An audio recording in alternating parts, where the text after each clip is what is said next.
오늘 가정예배를 위해서 하나님이 우리에게 주시는 말씀은 창세기 3장 1절부터 5절까지의 말씀입니다. 제가 읽어드리겠습니다.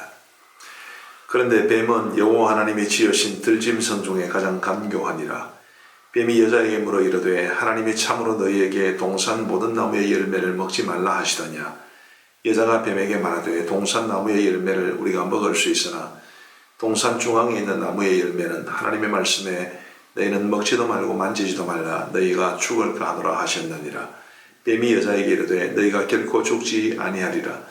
너희가 그것을 먹는 날에는 너희 눈이 밝아져 하나님과 같이 되어 선악을 알 줄 하나님이 아심이니라. 아멘. 인류 최초의 범죄 그리고 인류의 타락에 대한 기록이 이제 창세기 3장인데요. 그 사건을 가만히 살펴보면 우리가 흔히 말하는 죄가 뭔지를 잘 알 수가 있습니다. 오늘 이 말씀을 통해서 가장 근본적으로 죄가 가지는 성격이 뭐냐, 그것을 이제 두 가지로 살펴볼 텐데요. 하나는 죄는 하나님의 말씀을 왜곡하거나 거부하는 것입니다. 뱀이 하와에게 하나님께서 참으로 너희에게 동산 모든 나무의 열매를 먹지 말라 그러셨냐 이렇게 물었죠.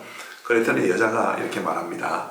여자가 뱀에게 말하되 동산 나무의 열매를 우리가 먹을 수 있으나 동산 중앙에 있는 나무의 열매는 하나님의 말씀에 너희는 먹지도 말고 만지지도 말라 너희가 죽을까 하노라 하셨느니라. 하와가 이렇게 말을 했습니다. 이 말씀에만 하더라도 벌써 하나님의 말씀을 왜곡한 게 보이죠. 하나님께서는 하와가 말했듯이 먹지도 말고 만지지도 말라라고 말씀하신 적은 없습니다. 먹지 말라고 하셨죠. 먹으면 정녕 죽으리라 이렇게 말씀하시는데 먹지도 말고 만지지도 말라, 하나님의 말씀을 왜곡한 겁니다. 첨가한 것이죠. 만지지도 말라라는 말을 덧붙인 겁니다. 그리고 하나님은 너희가 정녕 죽으리라 라고 말씀하시는데 하와는 너희가 죽을까 하노라. 비슷한 것 같지만 굉장히 다릅니다. 원래 죄는 혹은 이단들도 마찬가지인데요. 완전히 다른 것이라기보다는 조금의 차이가 많은 큰 결과를 가져오는 경우가 많습니다. 이 하와가 뱀에게 말한 것도 보면 조금 차이가 있을 뿐이지만 엄청난 결과를 가져오게 됩니다. 하나님의 말씀을 명백하게 왜곡했기 때문에 그는 나중에 타락하게 됩니다. 4절은 이제 뱀이 여자에게 한 말인데 이렇게 되어 있습니다. 뱀이 여자에게 이르되 너희가 결코 죽지 아니하리라. 하나님은 정녕 죽으리라고 하시는데 이 뱀 따위가 너희가 결코 죽지 아니하리라 이렇게 말을 했단 말이에요. 하나님의 말씀을 정면으로 대적한 것이죠. 오늘 우리의 삶에도 그리고 우리가 살아가는 이 시대가 우리에게 들려주는 음성에도 하나님의 말씀을 왜곡하는 것들이 들어 있습니다. 하나님의 말씀을 왜곡하는 순간 그게 바로 죄가 됩니다.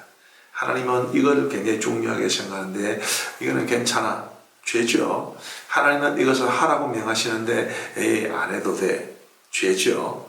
죄는 다 거기에서 출발을 합니다. 하나님의 말씀을 하나님의 말씀으로 인정하고 그 말씀대로 온전히 살아가려고 노력하는 가운데 우리는 더 정결케 되는 것인데, 그렇게 되지 않고 하나님의 말씀을 가볍게 여기거나 하나님의 말씀을 왜곡하거나 하나님께서 말씀에 담아두신 근본적인 뜻을 거부하는 이런 모든 것들이 다 죄가 돼요. 죄의 뿌리가 그것입니다.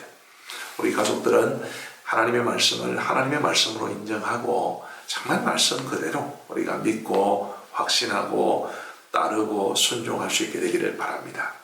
자, 죄가 가지는 두 번째 특징이 뭘까요? 5절 말씀해 보시면 너희가 그것을 먹는 날에는 너희 눈이 밝아져 하나님과 같이 되어 선악을 알 줄 하나님이 아심이니라. 뱀은 여자에게 너희가 그 나무의 열매를 따먹으면 하나님과 같이 될 것이다. 너희 눈이 밝아져서 하나님과 같이 되어 선악을 알 줄 하나님이 아심이니라. 이렇게 말을 했습니다.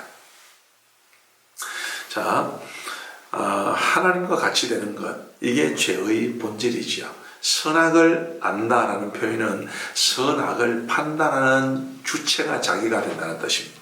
하나님께서 이거는 선이고 이거는 악이야 이렇게 말씀하셔야 되는데 자기가 이거는 선이고 이거는 악이야 마치 하나님처럼 말이죠. 그렇게 하는 게 죄입니다.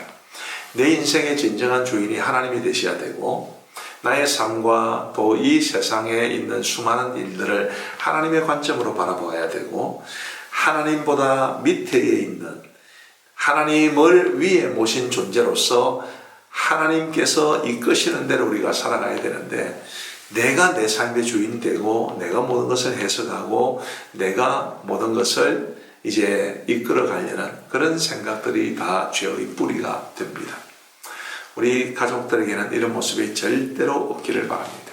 우리는 하나님을 하나님답게 모셔야 할 사람이지 하나님의 자리에 있으려고 해서는 안 됩니다. 그거는 반역죄입니다. 우리나라 사극 같은 데를 보면 제일 큰 죄가 반역죄예요. 아무리 국민들에게 잘해도 임금의 자리를 빼앗으려고 하는 것은 대역죄가 됩니다.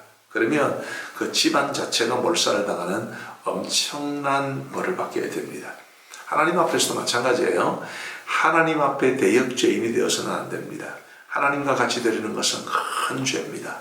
우리는 하나님을 아버지로 모시고 하나님을 왕으로 목자로 모시고 그리고 그 가르침에 따른 이 주권에 순종하며 살아가야지 절대로 하나님의 자리에 오르려고 해서는 안 됩니다. 자, 오늘 이 첫 번째 범죄 사건을 통해서 죄의 근본적인 문제를 두 가지를 살펴봤는데요. 하나는 하나님의 말씀을 왜곡하는 것, 또 거부하는 것, 또 다른 하나는 하나님의 자리에 오르려고 하는 것. 이 두 가지를 알고 우리가 이런 죄악의 뿌리들을 이제 회피하고 기피하고 정말 하나님이 원하시는 대로 하나님을 하나님답게 하나님의 말씀을 하나님 말씀답게 인정하고 살아갈 수 있는 우리 모두가 되기를 간절히 바랍니다. 기도하겠습니다. 하나님 아버지 감사합니다. 오늘도 저희 가정이 가정 예배를 드릴 수 있도록 인도하여 주신 것을 감사합니다. 자비하신 아버지 하나님, 인간의 첫 번째 죄를 바라보면서 죄가 무엇인지를 배울 수 있도록 도와주셔서 감사합니다.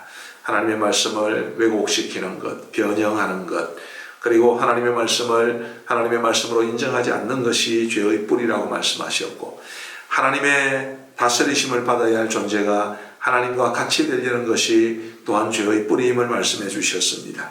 우리 가족들은 이러한 죄의 뿌리를 단호하게 버릴 수 있도록 도와주시고 철저하게 하나님의 말씀을 하나님의 말씀으로 인정하고 또 하나님을 하나님으로 인정하고 하나님의 그 말씀의 다스리심을 받으며 살아갈 수 있도록 인도하여 주옵소서. 감사하오며 예수님 이름으로 기도하옵나이다. 아멘.